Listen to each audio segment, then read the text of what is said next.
Alors donc pour reprendre là où nous en étions, donc on a vu le sens du toucher, avec d'abord ce sens de toucher qui est associé au besoin de sécurité dans l'existence, le fait que j'existe corporellement, on ne peut pas être privé sur la totalité du corps du sens du toucher, le toucher comme certitude d'être aimé, à la fois avec cet attachement et ce détachement, cet attachement de l'enfant, mais en fait, pour que l'enfant ensuite incorpore en lui-même qu'il est aimé et qu'il se détache.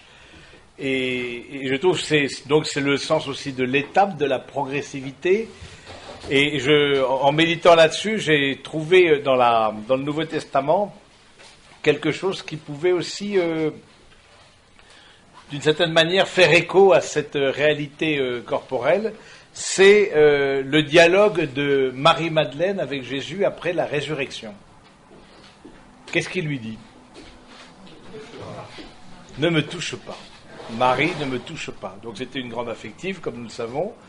Ne me touche pas. C'est intéressant, ça. Ne me touche pas, c'est il faut que j'aille vers mon Dieu et votre Dieu, vers mon Père et votre Père.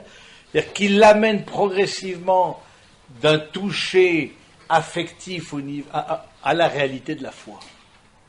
C'est-à-dire qu'il l'amène, et je trouve ça très beau de voir que ça fait écho tant la réalité humaine de l'enfant qui se détache progressivement pour aller vers l'autonomie, que dans la parole de Dieu, où Jésus lui-même, face à Marie-Madeleine, va éduquer son affectivité, il dit « ne me touche pas », alors qu'elle l'avait reconnu, etc., Rabouni, bon, on voyait toute son affectivité, tout son amour pour Jésus, tout ce qu'il avait fait pour elle, et il l'emmène plus loin. Je trouve ça, c'est très, très, très beau. Vous trouvez ça en Jean 20, chapitre 20.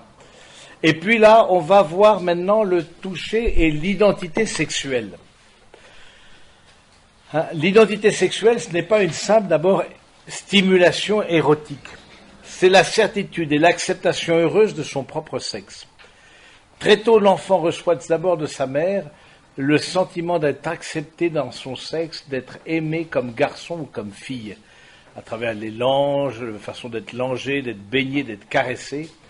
Ce toucher sécurise l'enfant dans sa propre sexualité, c'est-à-dire le conforte aussi dans son être d'homme et de femme. Et on voit bien que l'inverse est aussi vrai, que si le toucher est source de souffrance, la maltraitance, l'abus sexuel, eh bien la peau devient source de souffrance et engendre comme une non-acceptation de soi, alors au niveau de la nourriture ou de l'hygiène, mais aussi au niveau de sa propre sexualité. Une sorte de malaise d'être garçon ou malaise d'être fille, et qui peut être une des explications de l'homosexualité. Donc c'est intéressant de voir au fond que, et là le papa aussi a un rôle très important à jouer dans cette confirmation de l'identité sexuelle. Parce qu'au fond, on se dit, oui, mais le papa, c'est plutôt le domaine des garçons, la maman, les filles, ça. Pas du tout. Pas du tout. Je veux dire, c'est le premier regard d'homme que reçoit une femme, c'est le regard de son père. Et c'est dans le regard de son père qu'elle se découvre femme. Et c'est dans le regard de son père qu'elle découvre sa beauté. Et donc, les papas, vous avez tout à fait un rôle à jouer dans l'éducation et dans la confirmation de l'identité sexuelle de vos filles, tout simplement en leur disant qu'elles sont belles. Et dans ce regard de confirmer, au fond, là aussi on parlait du toucher, de la certitude, eh bien oui, je trouve qu'il y a une certitude qui est donnée par rapport à son propre corps, à ma propre identité sexuelle, ça fait partie de moi, c'est cette réalité que je n'ai pas choisie, mais que j'accueille. On parlait, donc vous m'avez médité sur l'accueil de la réalité dans le temps en couple. Ben oui, c'est vrai qu'il y a cet accueil de la réalité qui va faire que, au fond, de la part du père, parce que je crois que c'est le père qui confirme beaucoup dans cette identité sexuelle, dans cette... on avait fait un autre moment, je ne me rappelle plus, quelque chose sur la place du père dans la famille, mais il y aurait beaucoup de choses à méditer là-dessus. Mais c'est vrai que c'est lui qui encourage, au fond, à la fois le garçon dans sa masculinité et la fille dans sa féminité. C'est parce que la parole du papa ou la parole de la maman, c'est pas du tout pareil. C'est pas du tout pareil. Alors voilà, donc c'est se toucher comme le lieu de la sécurité. Maintenant, on va voir les conséquences psychologiques des manques. Premièrement, donc l'insatisfaction, il y aura deux formes de manque. L'insatisfaction ou la sursatisfaction du besoin d'être touché. Il y a deux styles de manque, disons, par excès ou par défaut. C'est-à-dire, c'est deux styles de fragilité. Hein. Donc, vraiment, l'insatisfaction. L'insatisfaction, c'est ne pas être assez, avoir été assez caressé, assez câliné, assez, voilà, par défaut. Donc, ça peut engendrer une sorte de peur de vivre, puisqu'on a vu qu'au fond, le toucher donnait à l'enfant des raisons de vivre et de s'alimenter, avec des craintes par rapport à la nourriture, ce qu'on appelle l'anorexie, des craintes par rapport à la fatigue, ce qu'on appelle la psychasthénie, et des craintes par rapport à la maladie, ce qu'on appelle l'hypocondrie. Hein, là, donc, on est là dans les conséquences, insatisfaction, peur de vivre, et peur de vivre. Et donc c'est vrai que ça intéresse parce que c'est tellement profond le toucher, et ça touche comme en fait c'est en creux tout ce qu'on a vu en plein d'une certaine manière. Ça touche à la vie, ça touche à la confiance, et c'est vrai que derrière ça, quelqu'un qui n'a pas suffisamment été sollicité dans son toucher, ça peut engendrer, là encore, ne pas légiférer, ne pas mettre des choses trop raides, hein, mais ça peut engendrer une tristesse de base, une tristesse de fond, une forme de dévaluation de soi-même, voire une dureté envers soi-même. Et parfois cette dureté, c'est là où il faut être attentif au niveau de la vie spirituelle. Cette dureté est comme sublimée, peut être sublimée en se projetant dans un idéal. Dans un idéal qu'on pourrait appeler par exemple le dolorisme. Vous savez que le dolorisme, qui finalement a été condamné par l'Église, ben c'est cette spiritualité victimale, je veux dire, du coup des personnes qui se trouvent très à l'aise, mais au fond, pour ça il faut être très attentif dans la vie religieuse, parce que et la vie sacerdotale, au fond, à la question humaine. Il faut être très attentif, parce que on peut avoir des personnes qui nous paraissent très pieuses, très priantes, mais qui au fond, la foi n'est que la sublimation de leur fragilité. Et dans le ministère ou dans la vie communautaire, là, ça se voit en plein jour. Et d'où l'importance d'une stabilité humaine et d'un équilibre humain que ne remplace aucune piété. Ce qui est humain est humain, ce qui est divin est divin. C'est des ordres qui sont séparés, qui ont des connexions, on l'a vu, mais c'est des ordres qui ont... Et je crois que de ce côté-là, cette manière de sublimer aussi les blessures nous entraîne aussi ne résout pas la vraie question. La vraie question, c'est que s'il y a une question humaine à régler, ben voilà, je vais régler de façon humaine. Alors, on va voir, il y a plusieurs techniques. On va parler des piscines d'eau chaude, on va parler... Moi, je crois beaucoup, par exemple, au bain aussi. La question des choses toutes simples, oui, c'est ce qui font que à la fois on remonte avec nos propres émotions, et à la question du massage, la question où on se réapproprie notre corps alors qu'on est dans une société tellement cérébrale. Ensuite, l'insatisfaction du besoin entraîne une deuxième difficulté, c'est une méfiance envers l'amour. Puisqu'on a dit, hein, donc en creux, toujours vous faites le lien entre les deux, hein, si le toucher donne une sécurité dans l'amour, l'absence de toucher lui donne une méfiance dans l'amour. Et qu'est-ce que ça entraîne, cette méfiance dans l'amour? Ça peut entraîner un sentiment latent de culpabilité, avec comme sentiment de fond la colère, qui peut aller jusqu'à la haine de soi, et un perpétuel conflit avec les autres, désir de vengeance contre soi, les autres, la société, incapacité de faire confiance, à se laisser aimer et aider, une forme d'hostilité de fond. C'est vrai, quelqu'un qui n'a pas été sécurisé dans l'amour, c'est quelqu'un de violent. C'est quelqu'un qui, alors, s'en est plus ou moins sorti parce qu'il a une bonne intelligence, et donc a transféré tout au niveau cérébral. S'il n'a pas eu cette sollicitation intellectuelle, voilà ce que j'ai vu dans le cas des prisonniers, par exemple, des personnes avec une grande fragilité humaine, une vie dans la marginalité, eh bien cette violence, quelque part, elle est à fleur de peau, et elle est visible par toute la société. Et donc, c'est intéressant de voir que, au fond,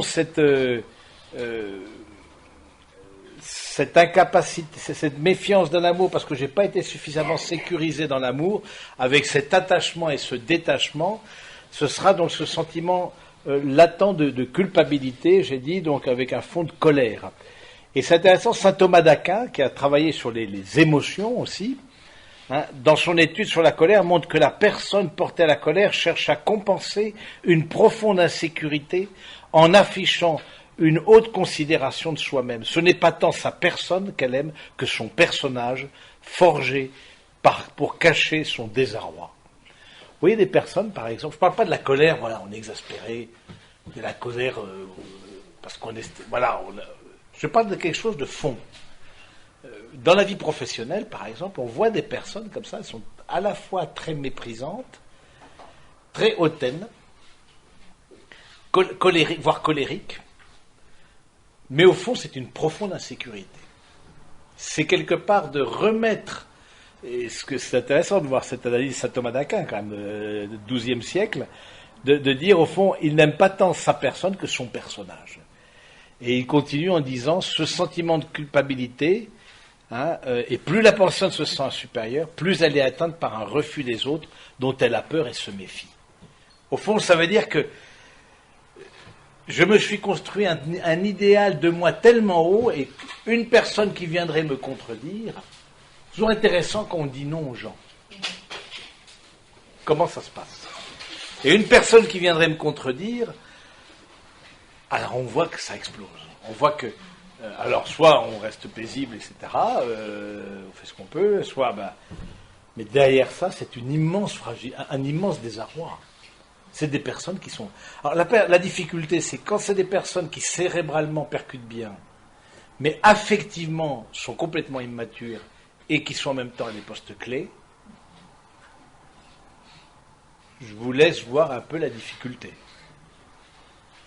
Parce qu'on est une unité, précisément. Et ces postes clés que les personnes occupent parce qu'il y a les diplômes qui vont bien, eh bien, je trouve que si ce n'est pas suivi par une humanité qui est à peu près équilibrée, on ne va pas à la perfection, sinon c'est impossible, mais parce que justement, il y a des gens qui transposent, soit sublime au plan spirituel, soit sublime au plan intellectuel. Et du coup, quelque part, au plan intellectuel, se donne comme une raison de vivre, une sécurité. C'est, je pars de ma propre intelligence pour construire mon système, et donc je suis sûr c'est mon intelligence qui me donne ma sécurité. Mais affectivement, je suis complètement, mais au niveau d'un enfant de 2 ans. Complètement fragile. Complètement dans le désarroi, dans la pauvreté, dans la vulnérabilité. Et des personnes qui ne montreront jamais leur vulnérabilité, parce que justement, ils percutent bien au niveau intellectuel, ils sont là bien, mais... Et ça, je crois que, et on en connaît tous, d'où l'importance que, j'allais dire que, quelque part, ceux qui sont équilibrés aient une juste ambition et aboutissent à des postes de haute responsabilité, justement, si on estime soi-même avoir reçu beaucoup et il y a une légitime ambition au plan professionnel. Parce que quand on voit certains qui ont des responsabilités professionnelles, voire politiques, on se dit... c'est quand même très compliqué, quoi. Et des personnes qui ont un pouvoir considérable et qui affectivement sont, je dis, un gamin de 5 ans est bien élevé, sécurisé comme il faut, etc., et plus équilibré qu'eux. Et alors du coup, je crois que de ce côté-là, il y a quelque chose à faire. Et bon, on pourrait parler du. Mais bon, en tout cas, c'est intéressant. Plus la personne se sent supérieure, plus elle est atteinte par le refus des autres. C'est intéressant, ça.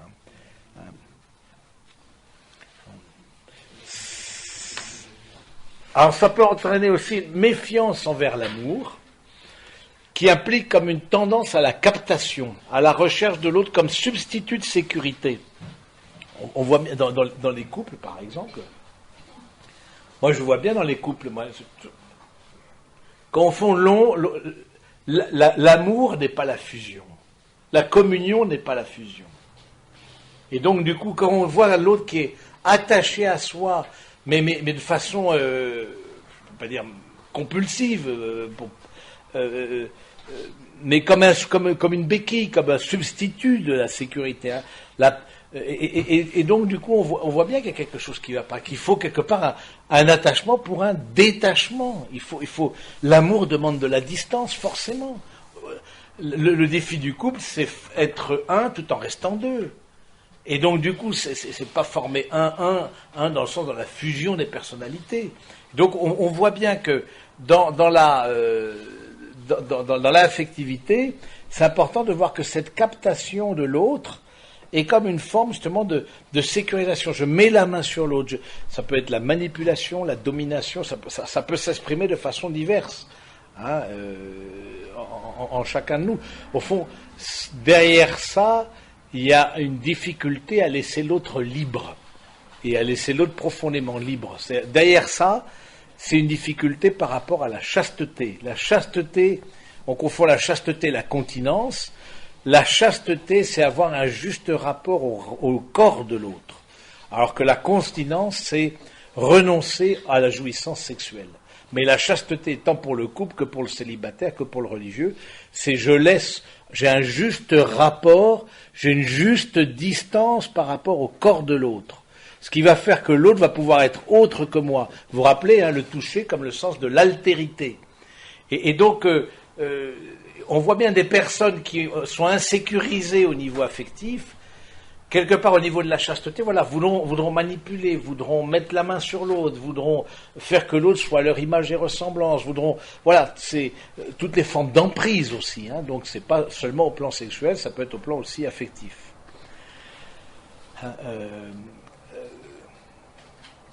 Ça va jusque-là, c'est bon, parce qu'il faut un peu dropper, parce que sinon...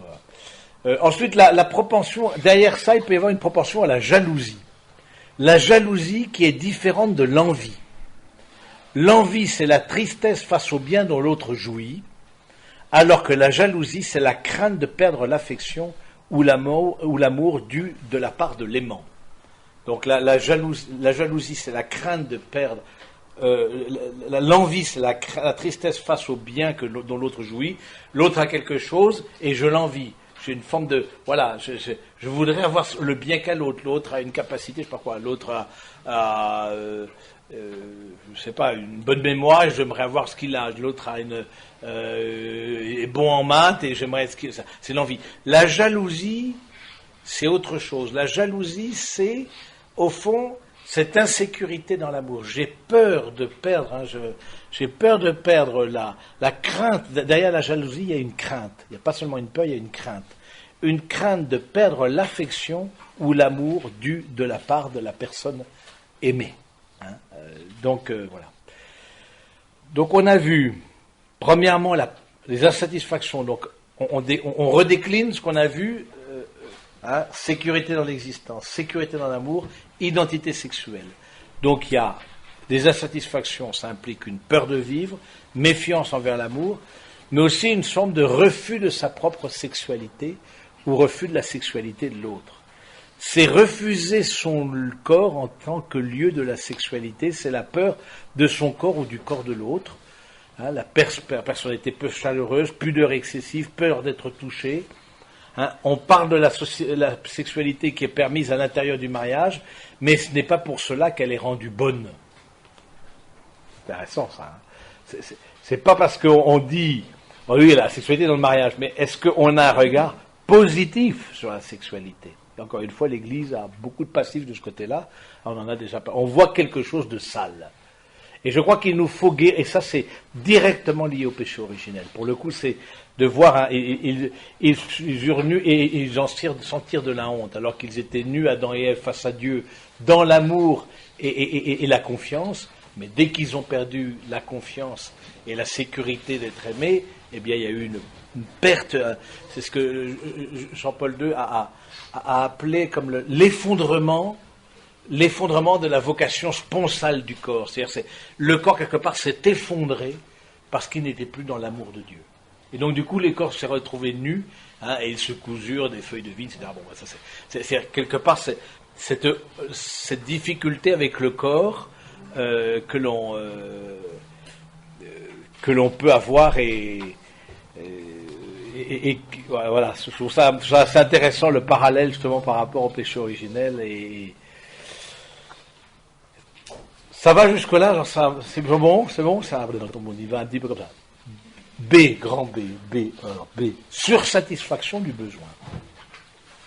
C'est assez facile, c'est soit par excès, soit par défaut, c'est toujours parfait. Donc, sursatisfaction, elle est le transfert d'une anxiété maternelle ou paternelle envers l'enfant, considérée à tort ou à raison comme fragile. Alors, à tort ou à raison comme fragile. Alors, c'est vrai. Hein, vous voyez, on en est à B, à sursatisfaction. Donc, alors, les conséquences, donc, l'insatisfaction, peur de vivre, méfiance envers l'amour, refus de la sexualité, et sursatisfaction, c'est-à-dire, on a trop donné. Sursatisfaction, c'est-à-dire, on a trop été dans le contact physique, on n'a pas eu cette autonomie progressive. Hein. Alors, ça se traduit très clairement par ce qu'on appelle la surprotection. La surprotection d'un enfant. Et là, c'est intéressant, la surprotection, c'est le transfert d'une anxiété. On a peur que quelque chose arrive à l'enfant. Vous avez chacun peur, c'est évident. Personne ne voudrait qu'arrive quelque chose à ni vous, ni personne d'autre. Mais vous voyez, c'est quelque chose de presque maladif, compulsif. Un enfant qu'on considère comme fragile à tort ou à raison, parce que son handicap, parce que parce qu'il est porteur d'une maladie, il a une maladie, parce que aussi il y a eu la perte récente d'un enfant. Un enfant qui naît après une fausse couche ou un enfant qui naît après le décès d'un enfant, il faut être assez attentif pour justement ne pas... Voilà, surtout qu'il lui arrive rien, de transférer cette anxiété sur l'autre. Un enfant aussi qui est né, moi je trouve ça aussi assez intéressant, hein, mais qui est né par les méthodes de procréation médicalement assistée. Pourquoi ça engendre une difficulté, hein, qu'on appelle la FIVET, hein, c'est la procréation in vitro, hein, la fécondation in vitro, c'est que tout simplement, pour la femme en tout cas, c'est tellement un parcours du combattant de pouvoir enfanter, être enceinte, etc. Et puis un protocole, alors là il faut oublier tout ce qui est glamour, tout ce qui est romantique, c'est à telle heure faites telle chose, à telle heure vous faites tac, tac, tac, tac, c'est le protocole, c'est zéro romantisme. Mais du coup, l'enfant qui vient, si on y prête attention, on a tellement quelque part souffert pour lui. On l'a tellement désiré, mais on a tellement franchi d'étapes que voilà, surtout qu'il lui arrive rien. Et donc, il peut y avoir une forme d'anxiété par rapport à cet enfant-là, qui n'est pas venu naturellement. Et donc, du coup, voilà, je crois que c'est aussi être attentif par rapport à ça. Ça ne veut pas dire qu'à chaque fois, il arrive que. Encore une fois, il ne faut pas rigidifier les choses, mais c'est simplement être attentif à ça. Hein. Et puis, donc, ça engendrera. Alors, oui, donc, c'est ça. Donc, la surprotection, ça peut engendrer, à la fois, il y a plusieurs choses que ça engendre.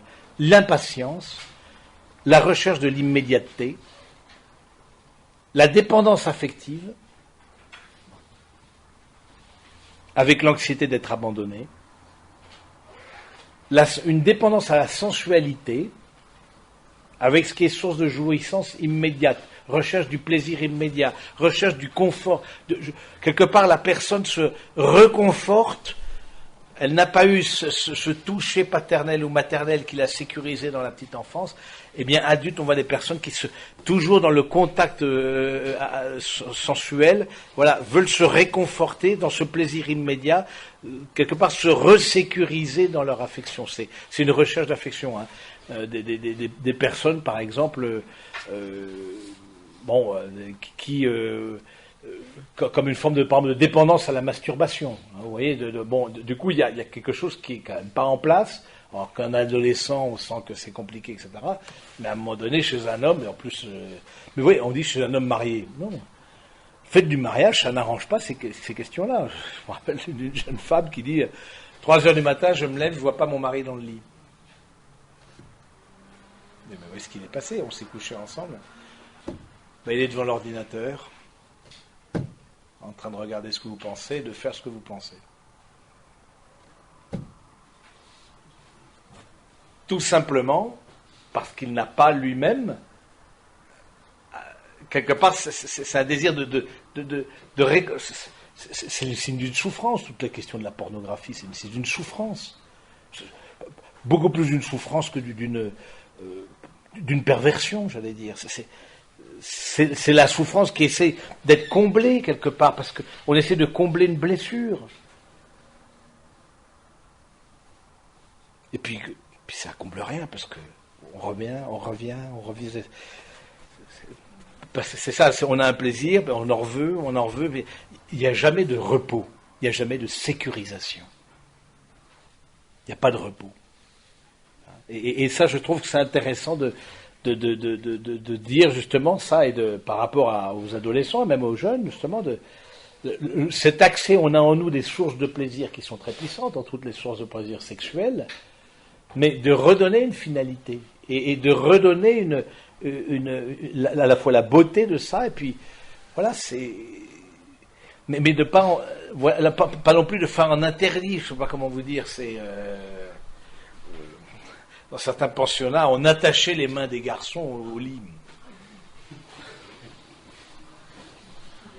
Ça, à mon avis, ça les a pas forcément aidés, mais bon. Parce que bon, c'est pas parce que c'est une méthode un peu puritaine, ça. J'ai pas pensé de parler. Vous avez vu un film, Le Festin de Babette? Ah, excellent. Ça, il faudrait le projeter là. Parce que Le Festin de Babette, c'est qu'il rentre dans une culture puritaine. Je pense que c'était en Hollande de ce point-là, hyper puritaine, où on ne s'autorisait, c'est le 17e, 18e, où on ne s'autorisait aucune jouissance du corps, et elle est chargée de préparer un festin. C'est une Française qui arrive là. Et du coup, elle fait venir les huîtres, vas-y que je te fais venir le Bordeaux, vas-y que je te fais venir les vaches de je sais pas où, etc., etc. Venir toute la nourriture, elle prépare un festin. Et on voit pendant ce festin-là, progressivement, l'humanité des personnes commence à s'éveiller, et ce puritanisme qui était tellement présent et prégnant dans cette culture-là, voilà, et c'est très intéressant, parce que on voit l'éveil des sens. Il y a un film à voir, c'est ça. C'est l'éveil des sens avec Le Festin de Babette. Donc, mais vous voyez, je crois que... Oui. Par rapport à la sexualité, oui. dont vous parlez tout à l'heure, il y a un livre qui vient de sortir, qui fait référence justement à la pornographie aux États-Unis, le clivage entre la société hyper hystérico-puritaine, et en même temps très très permissive. Oui. Le dernier bouquin de Russell Banks, c'est Le lointain souvenir de la peau, et il évoque le parcours d'un adolescent justement et ça met bien le rapport entre la violence, la délinquance sexuelle, la perception et le chemin jusqu'à une forme de rédemption. Ah ouais, merci en tout cas de donner ça, mais mais derrière ça, vous voyez, il y a une forme de compensation. Il y a tout des compensations. Qu'est-ce que vous voulez que je vous dise? Voilà, maintenant, on va voir les remèdes, ça c'est la question. Ensuite, donc, ça c'est la surprotection. Donc, donc engendre impatience, immédiateté, tristesse, dépendance affective avec l'anxiété d'être abandonné, sensualité avec une dépendance à ce qui est source de jouissance, avec la recherche immédiate du plaisir. Et puis, donc, surprotection, il y a deuxième source de sursatisfaction par excès, évidemment et malheureusement, l'abus sexuel. L'abus sexuel, que ce soit par le viol, l'inceste, le voyeurisme, l'exhibitionnisme, le harcèlement sexuel, engendre une dévalorisation du corps, mais considérable. D'où la grande humiliation de l'Église. Il y a quelques années, avec toute la question de la pédophilie. L'Église a été profondément humiliée. Et le courage d'un Benoît XVI, qui vraiment comme un Hercule avec les écuries d'Augias, a enlevé le purin de l'Église. Je veux dire, il a dit, s'il faut faire des enquêtes, on fait des enquêtes, que ce soit en Irlande ou ailleurs, on ne met pas sur le couvercle. Et c'est lui déjà, dès Jean-Paul II, avait demandé que toutes les questions de mœurs remontent directement à Rome et ne soient pas traitées en diocèse. Mais parce que ça, c'est tolérance zéro. Mais il a eu un courage énorme. Et donc du coup, mais justement, de se dire, on voit en même temps tous les dégâts que ça a. Incroyable, parce que vous imaginez ensuite l'image de Dieu, l'image de c'est bon, c'est juste, ça donne des frissons. Le remède. Voilà, le remède, donc on a vu deux formes d'excès, et ce sera le même schéma pour tous les sens. Il y a excès et défaut, et remède. Un remède. Remède, alors, je pense que, et ça a été un petit peu cité dans les échanges qu'on a eus tout à l'heure, c'est le remède par rapport à au plan humain. Il ne faut pas,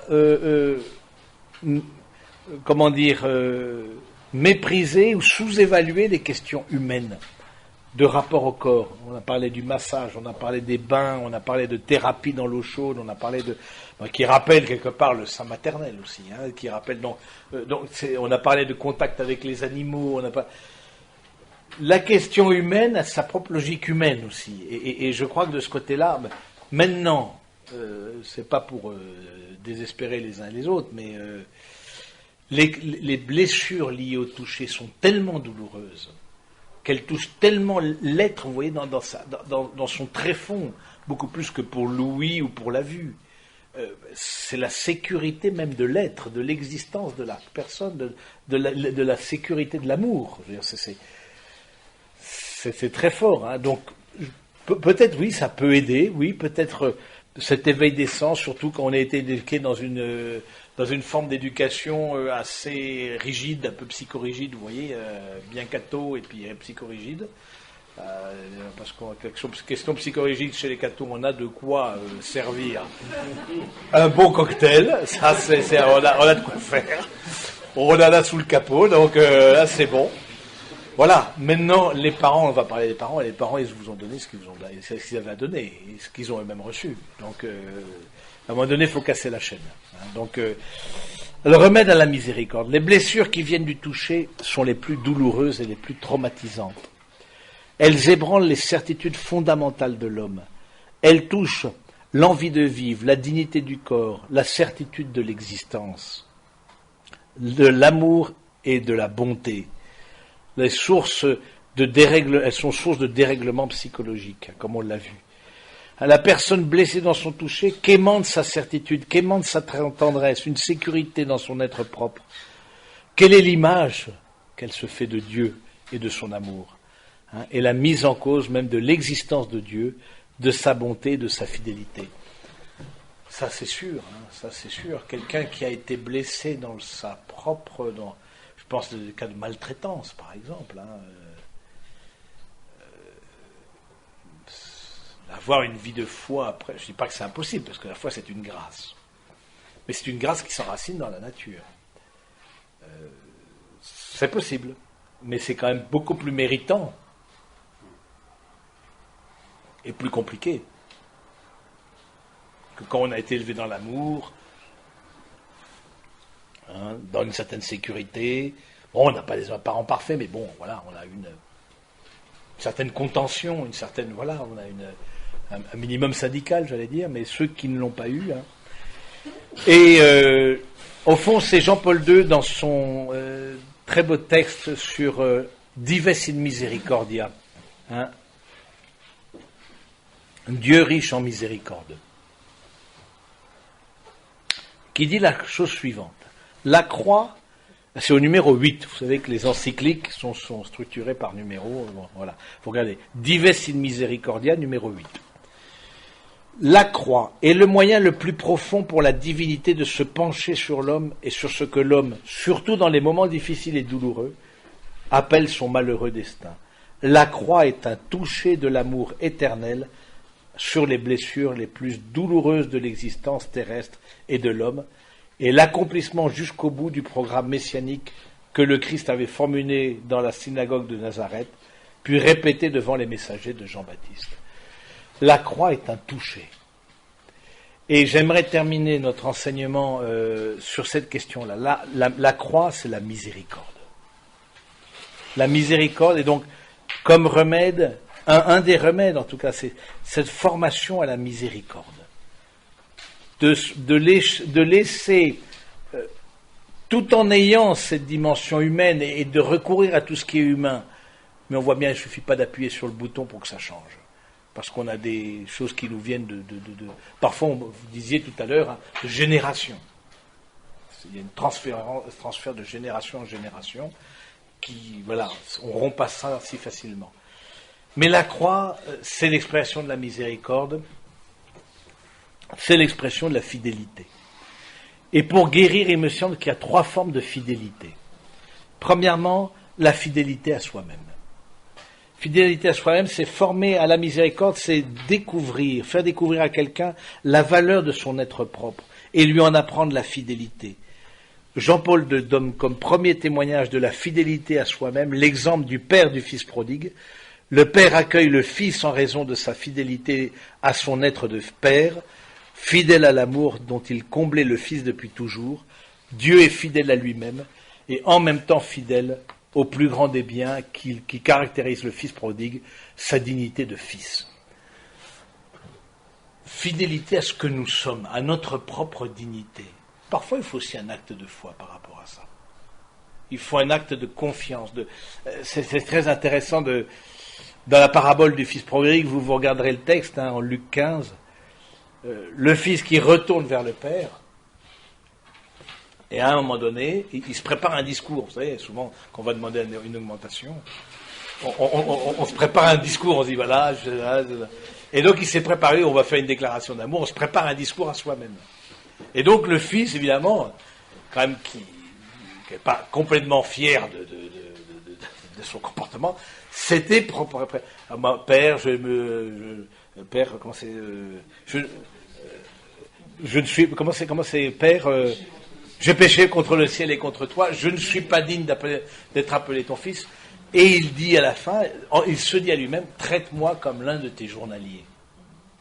Et quand il arrive devant le père, Père, j'ai péché contre le ciel et contre toi, je ne suis pas digne d'être accueilli comme ton fils. Et là, le père coupe et ne lui laisse pas dire, traite-moi comme l'un de tes journaliers. La fidélité à soi-même, à l'image de Dieu en soi, à la dignité que Dieu lui-même a déposée dans notre cœur. Être fidèle à soi-même et à sa propre dignité au-delà des blessures de la vie. Devenir possesseur de soi pour aimer en soi et rester